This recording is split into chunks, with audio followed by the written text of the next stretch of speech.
part. So, kapag nakapag-save na po tayo, pwede po nating i-back. Pag once na nag-back po tayo, hintayin lang po natin na babalik sa main menu. And then yung last na menu natin is yung view and print. Same lang din yung katulad ng dati ito, yung view and print. Bali, ang gagawin lang natin dito is i-print lang natin yung ECCD card. Tulad ng dati, click lang po kung ano yung pipiliin nating bata na mag-preprint. Blanco po yan kasi hindi pa natin nalagyan lahat. So sa pag-print, dito po tayo sa print ECCD.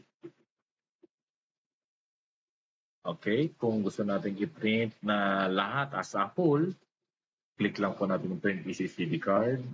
Ayan po, tatanungin ka po kung gusto mo siyang i-convert sa PDF or not. Pag i-convert mo, click mo lang yung yes. Okay, ito na po yung PDF na pwede mo pong i-print.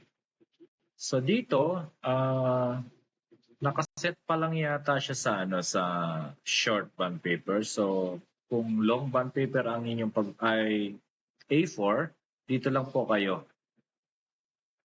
Menu, print, tapos palitan nyo lang siya ng A4. Ito po. Then click OK. Tapos gawin yung custom niya, size niya is 110. Okay? Ayan po. Mag-fit na po yan. 4 pages pa rin po siya. So ganun lang po. Pag clinic niyo po yung print, mag-preprint na po yan. Yun, ano po pa.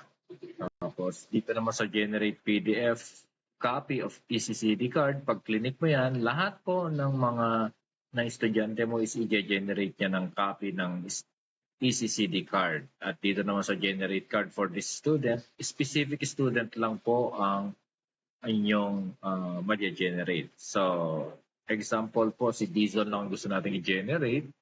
Pag pinindot natin itong itong button na ito, si Dizon lang po ang gagawan niya po ng PDF. Ayan po, si Dizon lang po. So, saan masasave po yon? Kung saan po nakasave yung ECCD ninyo, nadoon po yung file ni Dizon. Ayan po. Kung saan po nakasave yung file ninyong ECCD. Kung sa desktop, sigurado yan sa desktop din siya masasave. Okay?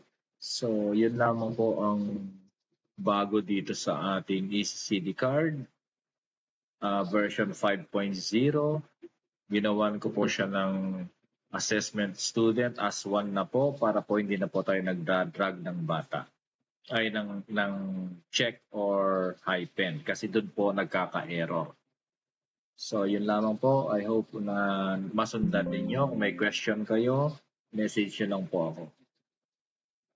That's all and thank you.